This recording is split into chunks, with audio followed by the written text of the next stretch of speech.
I, Dr. Ajay Kumar, once again welcoming all of you.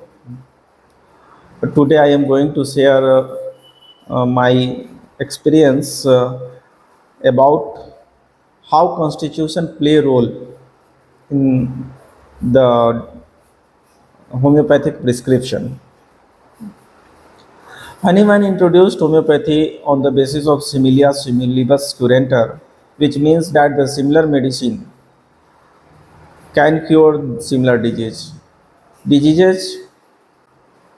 which has a certain group of manifestation and medicine which has the power to produce the same sort of manifestation in a human being has the power to cure that disease also, provided that the medicinal power is given slightly superior to the power of disease. Thereby, the disease power is completely annihilated in the organism by the vital force. That is the theory over which homeopathy runs. So, when homeopathy runs on this principle, what is why the constitution is important? When it is said that the medicine has the power to produce in all condition upon the human being a group of symptoms, and if that symptom is similar to the disease symptom, it has the power to cure, then what is the role of constitution? Why constitution is so important, and why Hahnemann has advised to take notice of the constitution? From 26 to 29, Hahnemann has uh, given the given the principle of similia similibus curenter, and where it is said that this is the basic rule of homeopathy. And in the same organon, in aphorism number 5, he says that apart from many things, a homeopathic physician must know the constitution of that person also. While prescribing, he should take notice of the constitution. So why he has given such advice? The basic thing is that homeopathic medicine is potent enough to produce symptoms in all the persons, irrespective of religion, race, caste, region, sex, age, it is bound to produce. However, Hahnemann was a great experimental person, and whatever he has gained through the experiences. So Hahnemann found that in some persons having certain constitutional trait, certain medicines produces remarkable impact, and the same medicine doesn't produce the same sort of impact in certain other persons. So here is the rule of constitution. And what does constitution mean? First of all, we should talk about it. Constitution means what you are constituted of. Constitution means the factors, the things that makes you. You are a whole, but you are a whole of certain things that make you. So in this making, your mental makeup, your will, your emotion, your way of thinking, your way of responding to atmosphere, to environment, to your surrounding, everything comes. Your physical constitution, your weight, whether you are thin or whether you are obese, whether your likes, dislikes. Some people drinks a lot, they are very thirsty. Some people are they need very little water, they are thirstless. Some people are warm, some people are very chilly. So constitution is the makeup mentally and physically of a human being. This has to be taken care of while we have to decide upon AC minimum. Whenever it take a case, and if we repartize it, a good number of remedies come forward. You have to select upon them. Among those remedies, you have to select the minimum. No doubt, symptoms are very important, and matching of symptoms is of prime importance. The homeopathic principle says that totality of the symptom is the sole principle upon which the medicine has to be decided. That is the only guide through which the organism demands for the medicine, for a remedy. However, in determining the totality, our constitution play important role. Constitution is a part of totality. We cannot go beyond it. Just you will understand this thing through certain cases, which I am going to share with you, whereby you will come to know how does it play. Because homeopathy is all about practice.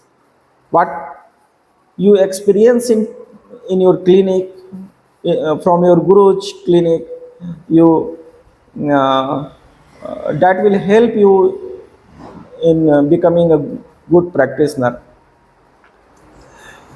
My first case is of a person who had come twice to me for hemorrhoid, and after a long time. So there was a long gap between his two visits. In the first visit, when he came, he was his age was about 40 years. He was a bit obese person, slightly bulky. The upper part of the body was bulky, lower part was not that big, and the person was suffering from um, hemorrhage after stool. There was bleeding stool after, and there was pain after stool. That was not very long lasting, but the bleeding was very disturbing to that person. At that time, the person has certain eruption on his palm. There were certain hard eruption on the back of the hand, and uh,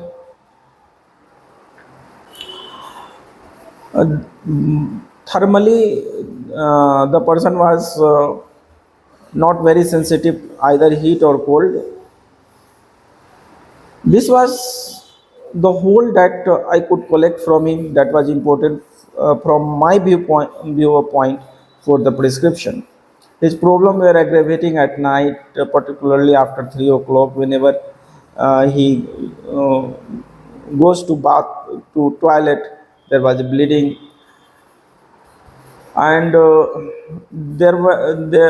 he had constipation and flatulence also. Constipation was not very important, but there was flatulence and distension of uh, stomach because of the flatulence.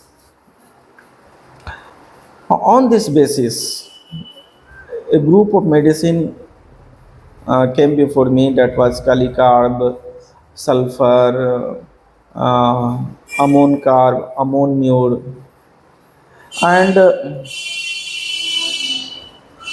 on this basis, I had to select a medicine. So, carb, carb, rustox, sulphur, sepia, natrum, ammonium. These were some important medicine that came prominently in the repertorial chart. From this, I had to select. We all know that carb, carb persons are slightly bulky.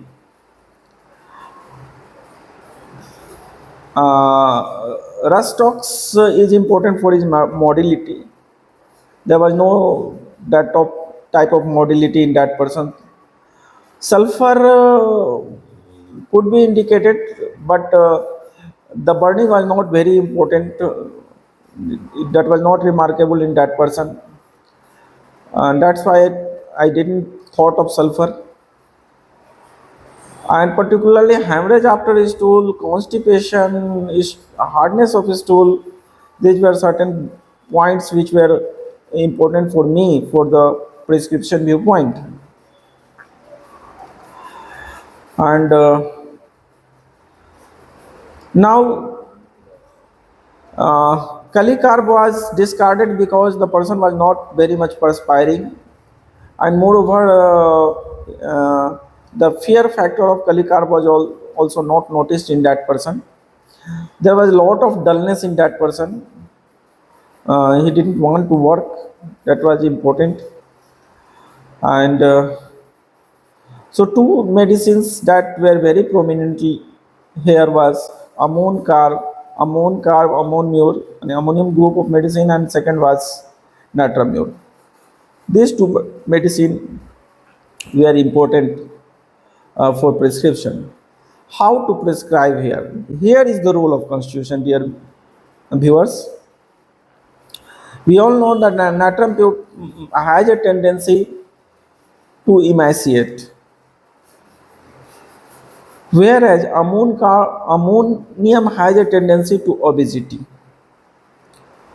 And the person at that point of time has a tendency to obesity.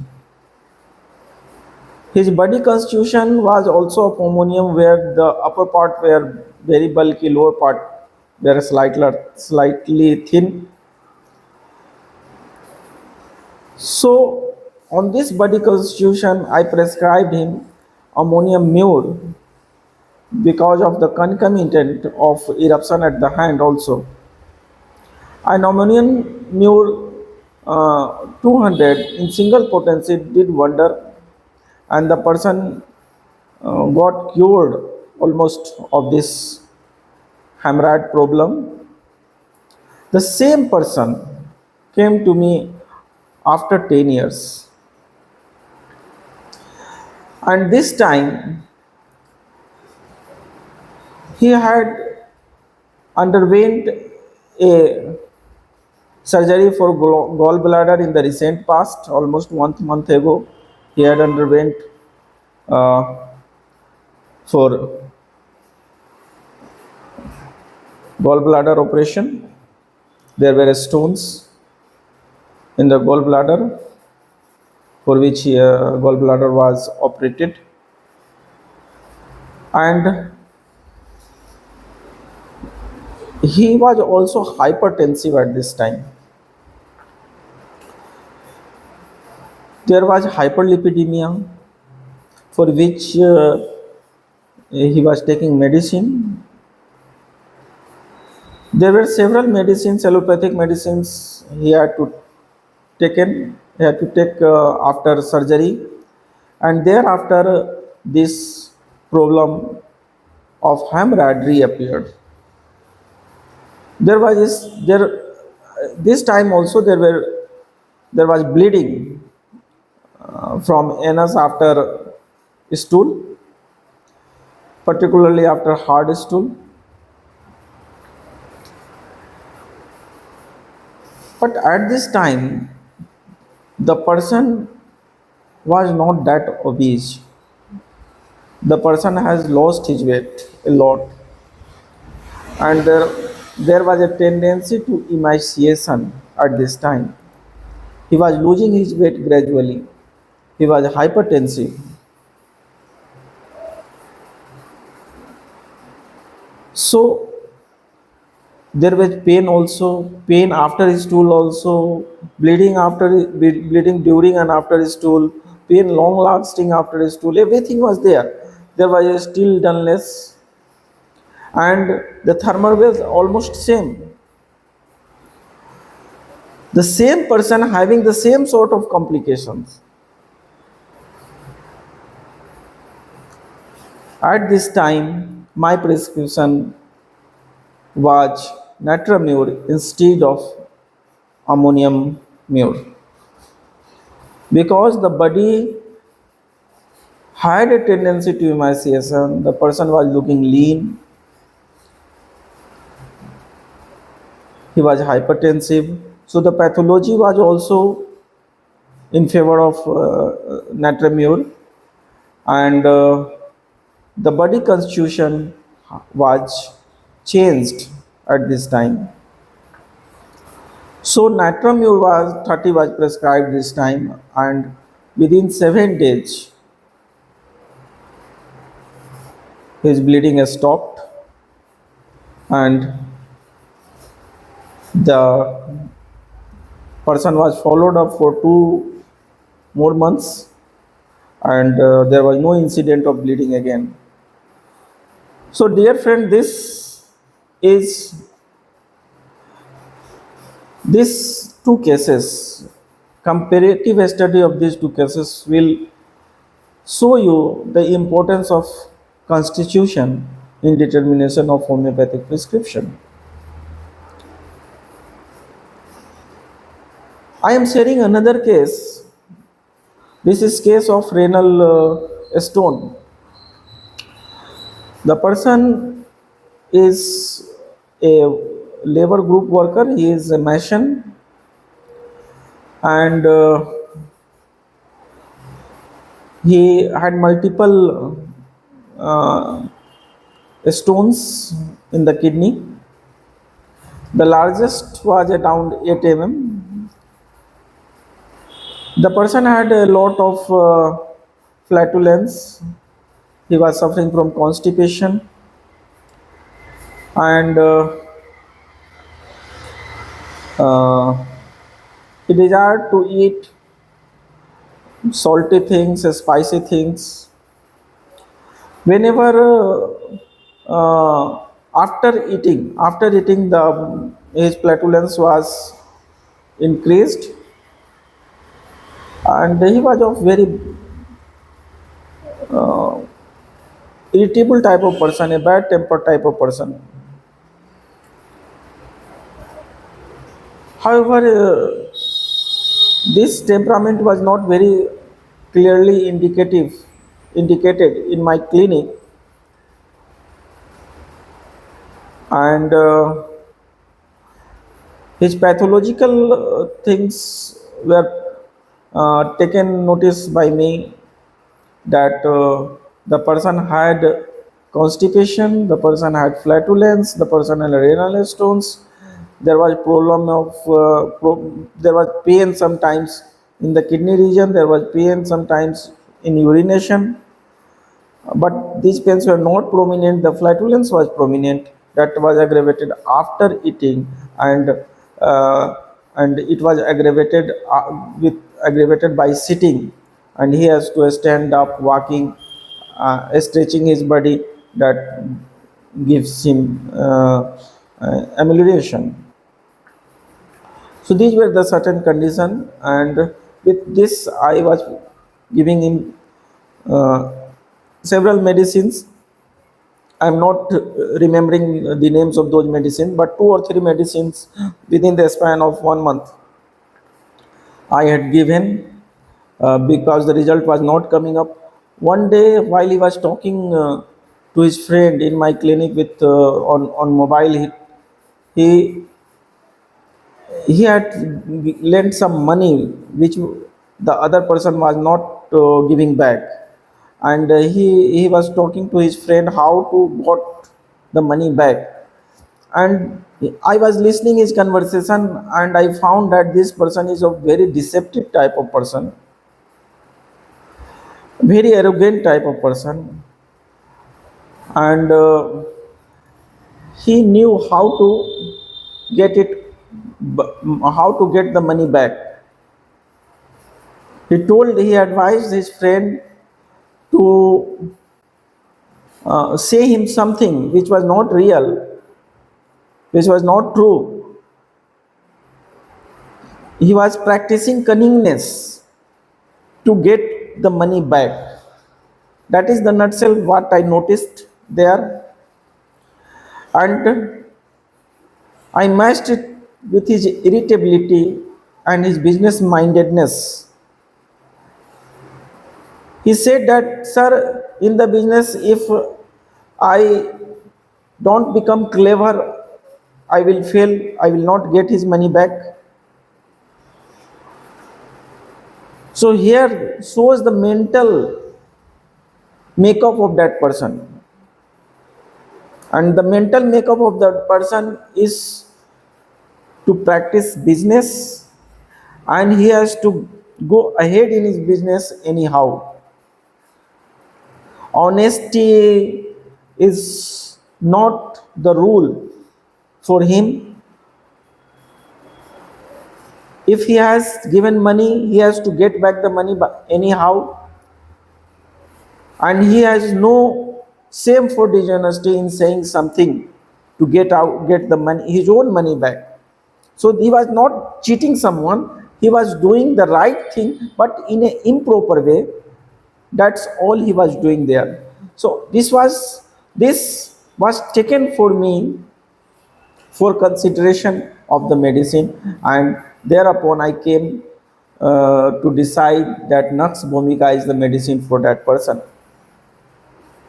And nux vomica was given, and thereafter his condition improved enormously, and within 1 month the person was free from all stones. The laboratory test report confirmed it.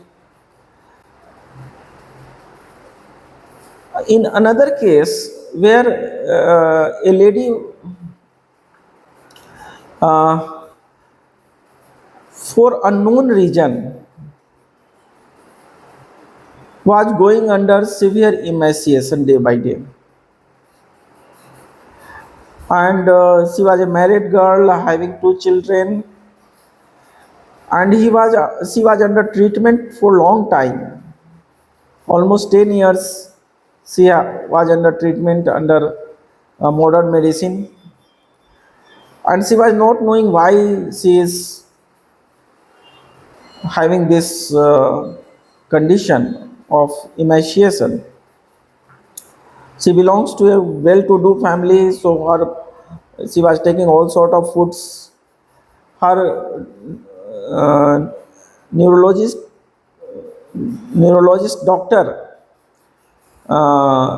didn't said him what is the cause behind it. Whenever they tried to ask, the doctor uh, went into anger, and he said, if you want to continue with me, take the medicine what I am prescribing, don't ask any question what I am prescribing, just take it, and you have to take it continuously till the condition improve. And this was almost more than 6 7 years she was under this treatment. And whenever she drops the medicines, her condition was worsening, and so long she was taking the medicine, the condition was stable. So this is her condition, and with this there were occasional severe headache, nausea, vomiting, vertigo. All these things were happening with that lady. So when I took the case, I tried to understand what's the reason behind it, and I got something that after delivery this problem has started, and the condition, and the lady was domestic one.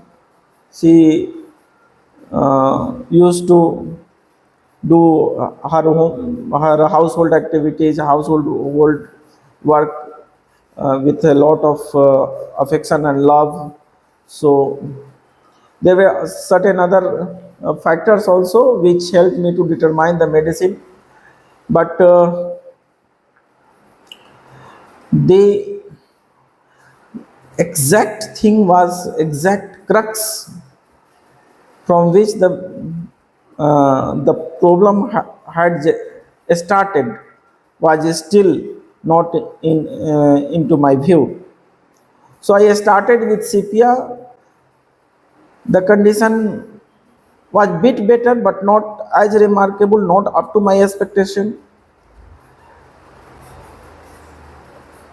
One day she said that She had taken medicine for abortion also. She got conception soon after her delivery. Within 2 or 3 months, she was conceived again, and she didn't want to carry it further. That's why she had taken medicine for abortion. Now I started to match the whole chronology of the disease. She had taken medicine for abortion and emaciation, and I started from there on. So, dear friends, we have a medicine, secale core, which is noted for emaciation. And the body constitution was also showing the same thing. There was tendency for emaciation. Some acute problem that had happened to her when she had a lot of burning in the head, where she had to put some cubes of eye upon head for relief. All these things confirmed me for the medicine, secale core, and secale core was prescribed to that lady, and thereafter all her problem vanished. I said her that you would have some black blood in the menses in future, but you should not bother about that. That would be part of the treatment. The medicine would bring about such phenomena if the medicine is right. And the lady experienced in the next very month during menses black blood, and thereafter her tendency to emaciation went off. She is perfectly well thereafter. All her allopathic medicine were dropped soon after my prescription, and almost over 8 years has passed. The problem has not reappeared. So, dear friend, this is the role of constitution. Constitution is very important factor, and this must be taken care of when we prescribe a homeopathic medicine, when we select homeopathic medicine from a group of medicine.